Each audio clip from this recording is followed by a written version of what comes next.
Bonjour à tous, bienvenue sur Weblex TV. On va s'intéresser tout de suite à cette question. Faut-il déclarer les revenus de covoiturage? Depuis quelques années maintenant, le covoiturage marche bien, le vent en poupe, le succès de Blablacar, chauffeurs privés, etc. sont indéniables à tel point que les pouvoirs publics se penchent désormais sur le traitement fiscal des revenus qui sont issus de ce que l'on appelle l'économie collaborative. Alors, faut-il déclarer au fisc les revenus tirés du covoiturage? Pour répondre à cette question, Myriam Bonnet-Montserrat, avocate chez Horatio, est avec nous. Bonjour. Bonjour. Est-ce que vous pouvez tout d'abord nous rappeler ce qu'il faut entendre par économie collaborative? Ce que l'on évoque ici concerne les revenus tirés d'une activité dite de co-consommation, qu'elle soit ou non réalisée par l'intermédiaire d'une plateforme numérique. Concrètement, il s'agit d'un partage de frais entre les particuliers qui se rendent des services.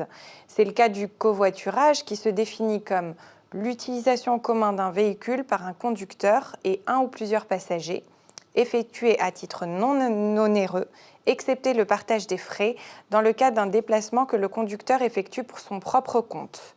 On parle ici du covoiturage, mais il peut s'agir également d'organisation de sorties en mer, on parle de co-sailing, ou de repas, le co-cooking, etc.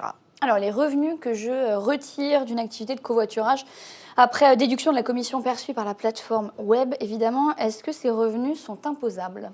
Eh bien, en réalité, ces revenus ne sont pas imposés si vous respectez plusieurs conditions. Alors, lesquelles? Tout d'abord, la co-consommation est avant tout un partage de frais. L'exonération d'impôts suppose donc que celui qui rend le service en bénéficie également. Sinon, il ne s'agit plus de covoiturage, mais d'assurer un transport de personnes type VTC ou de location de voiture. Est-ce qu'il existe d'autres conditions? Oui, il faut que les revenus n'excèdent pas le montant des coûts directs engagés à l'occasion de la prestation dont les frais sont partagés, en ce non compris la part de celui qui rend le service. Concrètement, il faut retenir que le montant perçu ne doit couvrir que les frais supportés à l'occasion du service rendu. Dans le cadre du covoiturage, il peut s'agir donc des déplacements, du carburant, des péages. Il ne faut donc pas tenir compte des frais liés à l'achat et à l'entretien personnel du véhicule. Les frais partagés ne doivent pas par ailleurs inclure la part de la personne qui propose le service.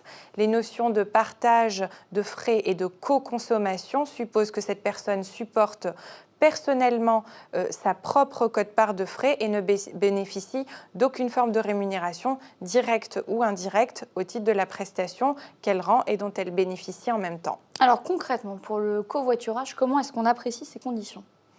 Eh bien, on va prendre un exemple. Imaginons un étudiant de l'Université d'Angers qui rentre chez lui tous les week-ends à La Roche-sur-Yon. Sur le net, il va proposer le trajet en covoiturage. En principe, 2 places au maximum sont disponibles. Pour évaluer les frais, on va appliquer le barème kilométrique. Imaginons que sa voiture ait une puissance fiscale de 6 chevaux. Dans ce cas, le nombre de kilomètres parcourus par trajet dans l'hypothèse présente est de 140 km.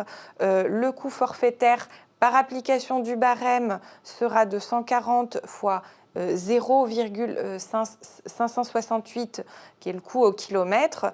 On arrive à un résultat donc de 79,52 €.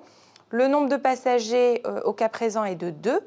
Le coût par personne, in fine, sur la base du barème du kilomètre est donc de 26,50 €. Si le prix proposé n'excède pas 26,50 € par personne, le revenu sera exonéré. Merci Myriam, on se retrouve très bientôt sur Weblex TV.